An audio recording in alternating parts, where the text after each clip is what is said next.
And welcome back. The first night of the DNC is in the books, and some of the biggest names in the party have spoken. So, how did they do? Pollster Justin Wallin joins us now with his grades from some of the night's biggest moments. Justin, great to have you here. Let's listen to Congressman Jim Clyburn on the country coming together. We can only succeed if we move forward together. So we will need a president who sees unifying people as a requirement of the job. A president who understands the true meaning of community.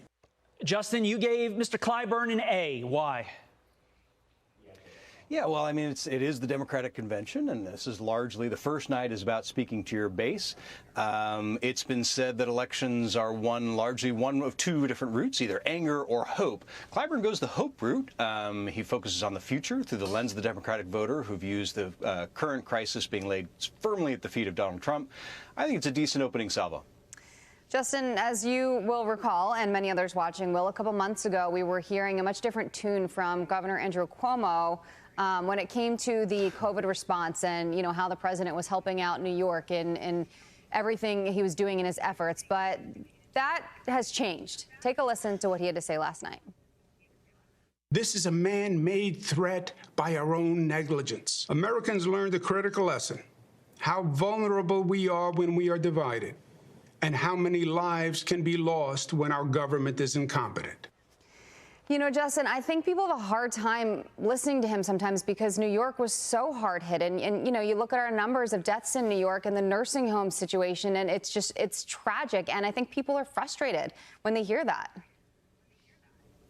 You're absolutely right. So Cuomo tries to go the other route, the route of anger. And the problem with his approach is exactly what you say. Americans do not view New York as the shining example of how to correctly handle the pandemic. The pandemic was viewed as a horror show in New York. It was absolute tragedy. Yes, things have changed by, I think they're 90% down on where they were at the height. But Americans don't view it as a success story. Meanwhile, Cuomo is saying that American management, the elected officials, need to be held accountable, yet it's not all Trump's fault in the eyes of American voters. 68% view Congress as unfavorably, and Congress very much has a role to share here. Americans view Congress as pretty much dithering while small businesses close, schools open in a haphazard fashion, and support for Americans is slipping away or in part. Well, and you gave him a D for that, just to be clear on that. Do you think he needs to take more accountability? I think so.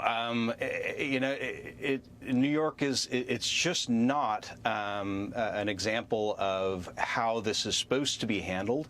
I know he did the regular press conferences. Those were viewed by Democratic voters as largely successful. But the rest of America watched somewhat in dismay as tragedy after tragedy and problem after problem happened. It was a brutal couple of months for New York, and I say this with deep empathy. Americans don't view it with disdain, but they view it with incompetence, and they hardly view it as saying, let's take what happened in New York and transfer it onto the rest of America. It's a real problem. Now let's get to Bernie. He wanted this to be his convention. It is not. It is Biden's convention. But Bernie's speaking to his base anyway. Take a listen. Let me take this opportunity to say a word to the millions of people who supported my campaign. But our movement continues and is getting stronger every day. Many of the ideas we fought for that just a few years ago were considered radical are now mainstream. Quickly, Justin, you gave this a C. Why?